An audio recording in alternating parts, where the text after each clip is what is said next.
Hmm.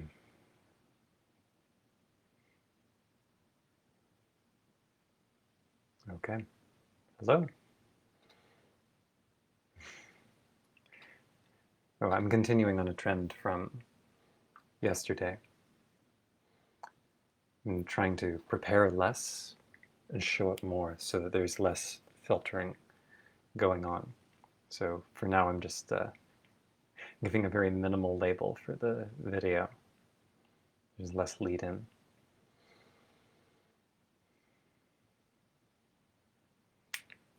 And there's still running into a challenge with showing up without preparing. And this is a factor, something that I work a lot with in terms of meeting with people, talking with them. I'm very good at filtering. My mind can move very quickly and I can navigate very specific um, interfaces.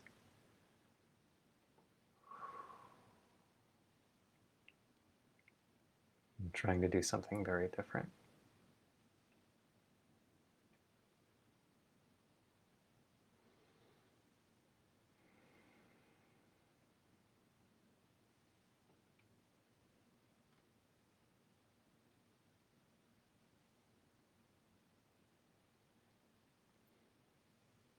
There's been a funny quirk of weather for somehow all of the people I know that I talk to on video with any regularity are surrounded by snow, except for one person in South Africa.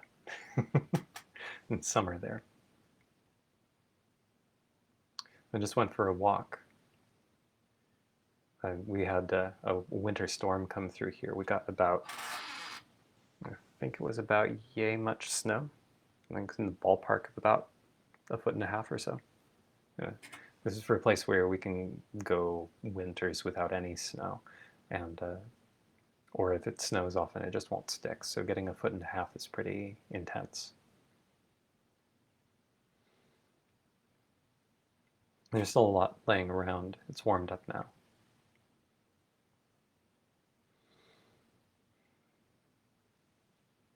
There's something about going for a walk, feeling the sun on my skin, and the chill. The wind has picked up, the air is clear, it's starting to rain instead of snow.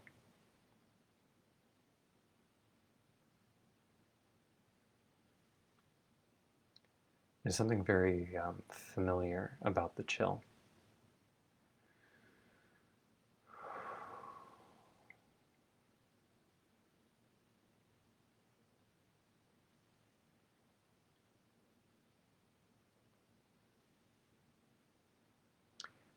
I'm walking around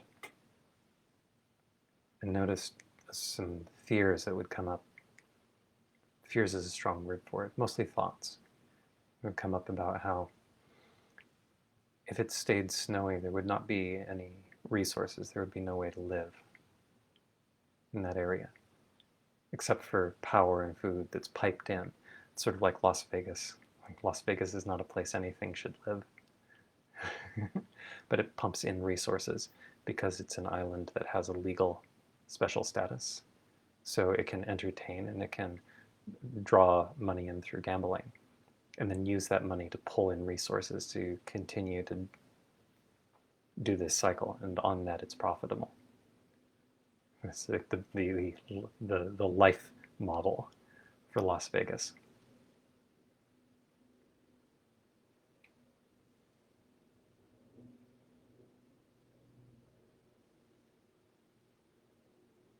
Just notice my mind grabbing onto things. You can feel a direction. There's something of, I'm going to talk about this and this and this and this, and I'm trying to let go and come more from a sort of spacious underbelly. Calling the underbelly is really silly.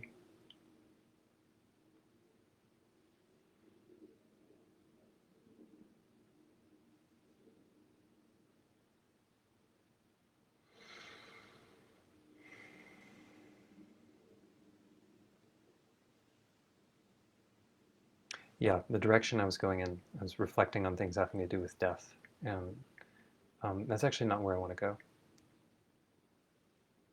go. Um, there's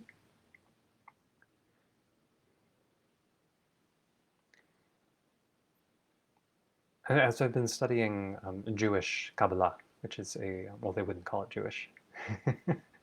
They insist it's not Jewish, but it clearly is tied to the same history as the Jews. So like it's a kind of Jewish in the way that there are certain cultural things that are Jewish. But authentic Kabbalah talks about a metaphor, and I've seen it in a number of places. I found it was just nice to see it come up again here. And talk about how in their model there's just the creator and the creature. The word creature is a creator. It is that which is created. If you spell creator and creature, they differ only by the last two letters. R-E. O-R-V versus U-R-E. Last 2 to 3 letters.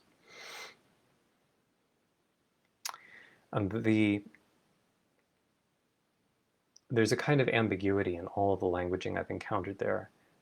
I think it's intentional about, well, are you the creature? What is the creature? Where exactly are the boundaries? Are you the creature, or are you part of it? I think the answer is yes. And there's a way that I tried to express a similar concept about a year ago, and trying to articulate, hey, I think that there's a way to orient. It's doing it from the head, so it wasn't embodied, but it's trying to figure out, like, how can we orient to what's going on and make this whole bit with the pandemic an opportunity to create a blossoming for the species instead of crunching down into a state of fear and judgment and fragmentation. We actually have an opportunity to do something great. It requires noticing that we can be in stillness, that there's room to pause and breathe and notice what doesn't make sense anymore. Of course, that didn't happen. Even in my social circle, I managed to mostly trigger people. There were some people who would say, yes, yes, and others who would say, I object to this. And we get into these arguments about, okay, great, we're going to talk about theory more. Okay, well, this is going nowhere. And then what I was trying to, the idea I was trying to express, very similar to the everything is the creature. Everything that's not the creator is the creature. There's a similar thing I was trying to express about how the human race viewed as a single entity is kind of insane. It's to be a little less dismissive, there's a kind of it's sort of like a toddler, or a traumatized toddler in a lot of ways. There's a lot of anguish that goes on. Basically a toddler. Some aspects seems to show signs of being maybe as much as 8. It's about the level of an 8-year-old child, but definitely not even as advanced as a teenager. Definitely not.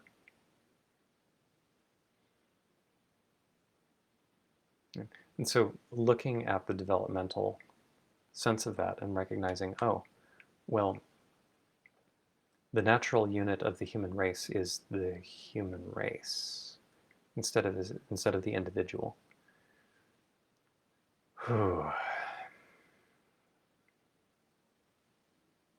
Yeah. And there's a part of me that is tracking, let's just go meta for a moment, there's a part of me that's tracking how, particularly in this video, what I'm producing is much more scattered, probably harder to follow. More blips and clunks, and there's some embarrassment that shows up because there's a part of me wants to perform well. I'm starting to notice a dissolution of that performance drive.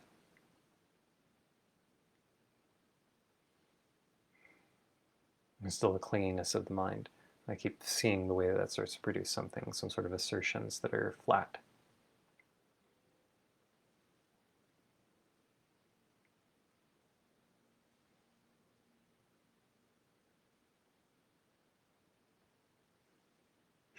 My mind is reaching for it, but there's such a clear thing to say there. I want to say it. I want to say it. Instead of asking, what is this in service to?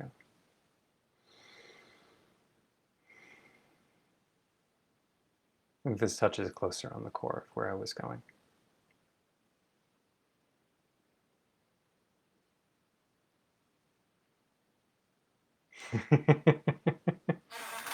Yeah, I think a good way of pointing at this is that most of us aren't even as advanced as being selfish. We can't quite get that far. It's more like these primates are reactive machines. What's selfish is a sort of, Jung would have called it an archetype.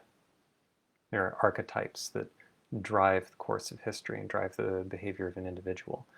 But you don't need to invoke some sort of mystical thing of, oh, what is an archetype? An archetype is somehow transcendent to reality.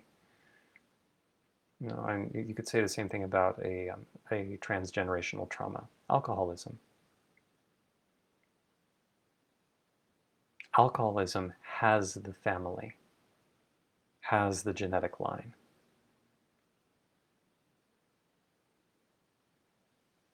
Individuals who treat life like it is what it appears to be end up being entirely controlled by forces like that, like alcoholism, like the kinds of micro-traumas that happen all over the place in public schools, and just from the way that adults treat children.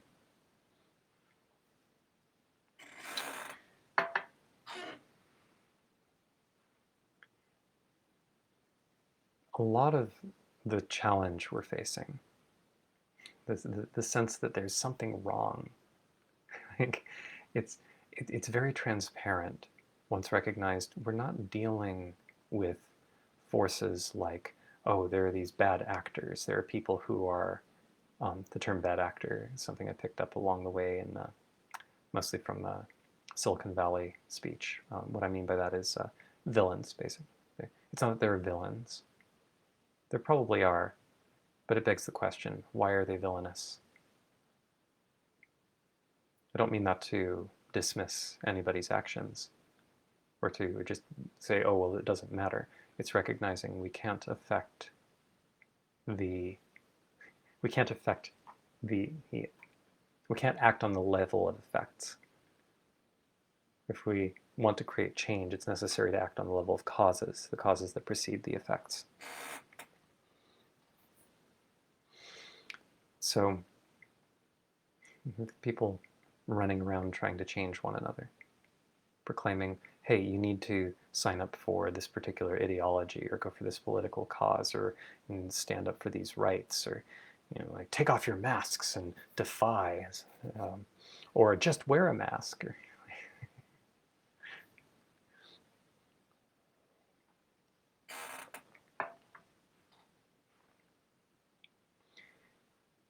The human race is not operating at the level of looking at reality yet.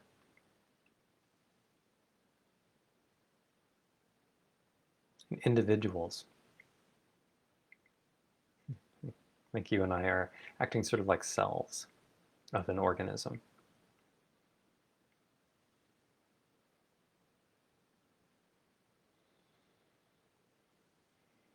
This is very tricky for me right now. It's very tricky to feel into this essence and let it through. It's like coming through maybe 3%. We're getting all this stuff banging up and banging in the way. And then judgment that I'm doing that. It's starting to dissolve the meta level.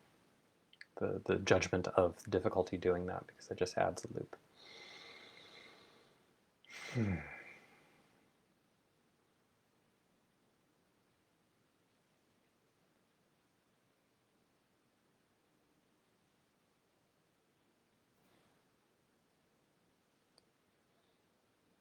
When I pause, and I feel into what's going on in my mind and in my body, not thinking, going down into experience instead of up into thought, not wondering, what's going on for me? I wonder if it's this issue. Well, when I do a thought experiment about that, what happens? Oh, I get this kind of queasy feeling in my stomach, so it must mean this. Like that's going up into thought. I mean going down into the experience, answering the koan. What is going on for me right now? When I do that, there's more space. It's almost like who I am is made of pixels, and I can start to see the gaps between the pixels.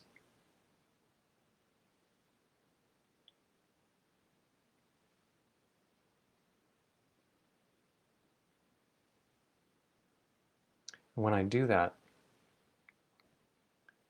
like right now, as I'm experiencing this, there's this sort of stir right in my chest, a kind of a worry.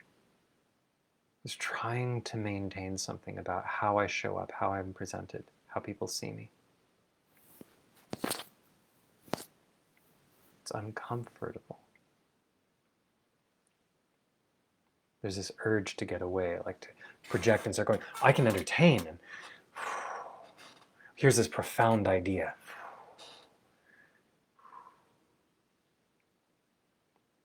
Not that those things are wrong to do or say, but that the cause in this moment of them is an attempt to get away from that sensation. So slowing down, feeling the spaciousness, the stillness that permeates everything. I can feel that sensation in my heart. And it's like these little threads seeing between the pixels. It becomes less the ground of real to me. I try not to distance from it. It's more looking directly at this, feeling this swirlingness that goes on in my heart, and recognizing, oh,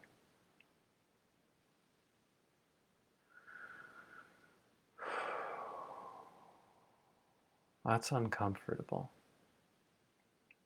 Also, on some level, it's just discomfort. And it's almost trivial when I can see the pixelation, see metaphorically, I can feel what's going on, where there's all of this space within and around that feeling.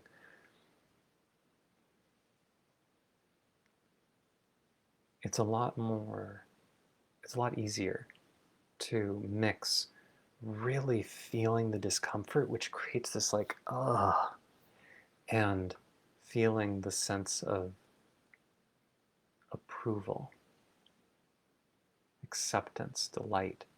I'm experiencing this.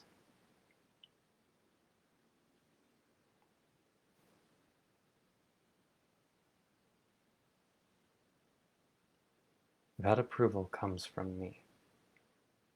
It doesn't come from the thought of me. Sometimes my thoughts jump in, a lot of the time my thoughts jump in and try to mimic that approval. And that's mostly irrelevant.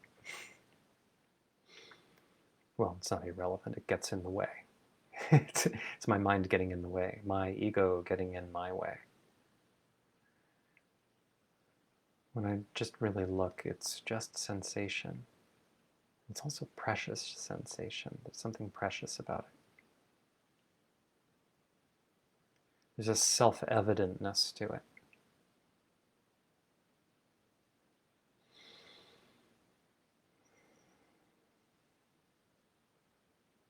And it's just a small example, just feeling into, that's what this feeling really is. I can describe it, but if I go down into the experience, there's a vividness to it, a clarity that is just true.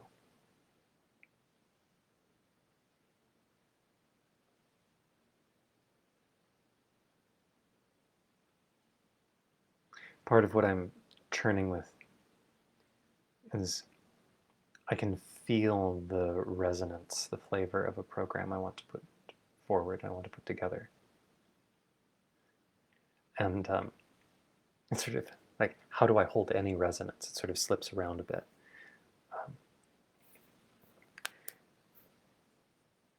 And then it seems very clear to me that the process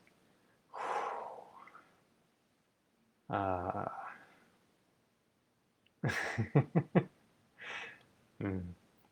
today is especially tricky. Lots of grasping. Lots of grasping.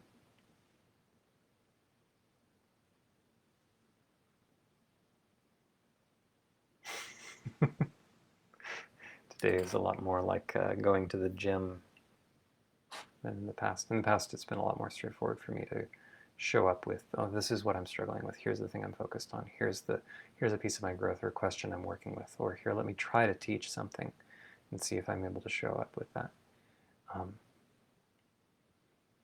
It's trying to show up naked and let the essence all the way through.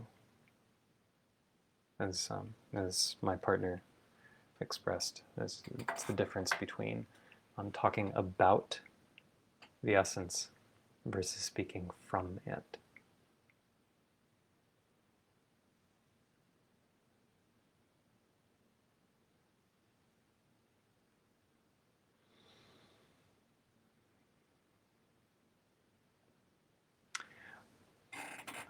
Let me do one more wave. Let me try one more time. And then I may close this for today. What is true?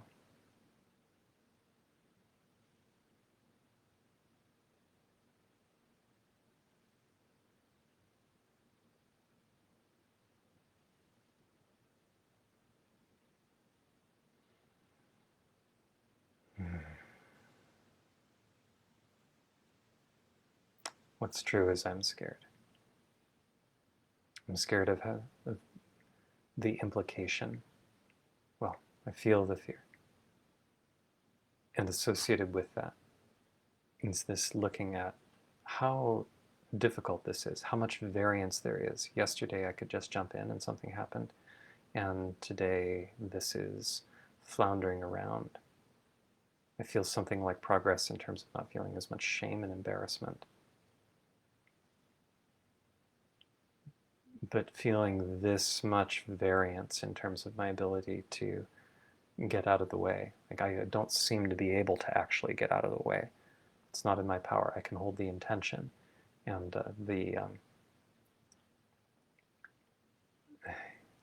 there's a meta level thing that's feeling slippery. Like I'm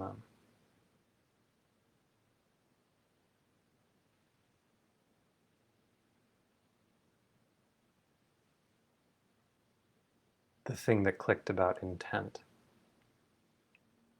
is now mostly mental.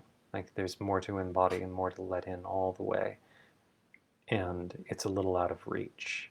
So I end up in this space where, like in the mortal space, this thing, a sense of trying to do something, but I can't even seem to orient to what I can do, and I feel vaguely guilty about it or something.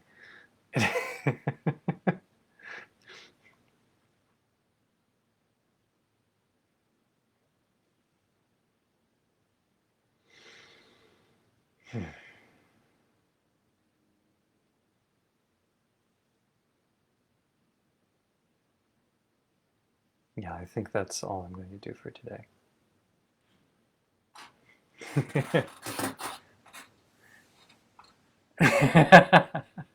Hi, Ronnie. Ronnie says, all words seem kind of dumb here, but hi, it's me. I like your video. Thank you. It'd be interesting to hear what, if anything, you managed to get out of any of that. For me, this felt like floundering, which is fine. It feels like I'm strengthening something by this floundering. So I'm going to close here. Thanks for watching.